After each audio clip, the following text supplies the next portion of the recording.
la lutte contre la drogue au cœur des invectives. À Paris, le dossier du crack est l'un des plus urgents à régler pour les forces de police et le ministère de l'Intérieur.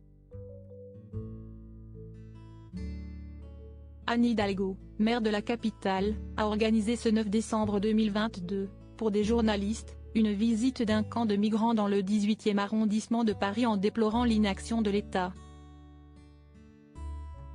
Une sortie qui n'est pas une coïncidence puisque mercredi 7 décembre, Le Parisien avait publié un reportage montrant des dealers sur le chemin de l'école des enfants du quartier. Selon le quotidien de ce 10 décembre, Gérald Darmanin aurait alors téléphoné au préfet de Paris, Laurent Nunez, et lui aurait passé une soufflante.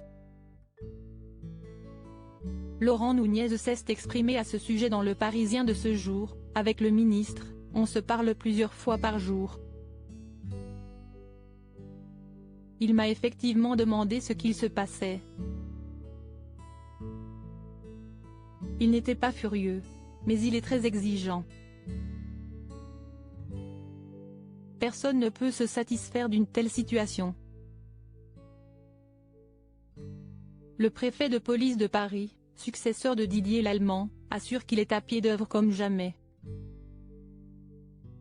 Il affirme avoir démantelé le camp de Forceval dans le 19e arrondissement, et vouloir à tout prix éviter d'autres camps de crack. Il assure également avoir des relations cordiales avec Anne Hidalgo.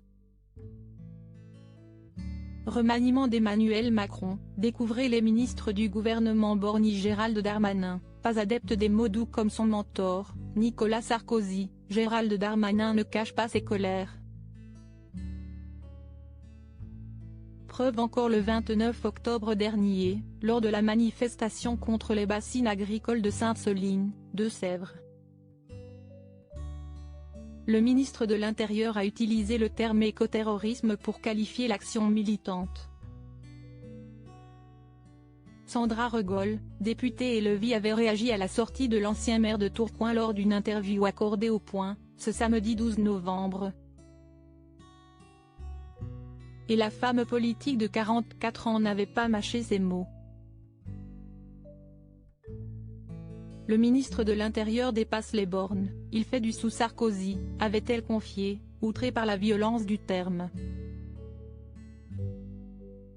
Je veux bien qu'il tente de reprendre les méthodes de son mentor, mais ça ne l'a pas aidé à se faire réélire. Il cherche à violenter par les mots la partie adverse pour essayer de la pousser à la faute, avait-elle poursuivi.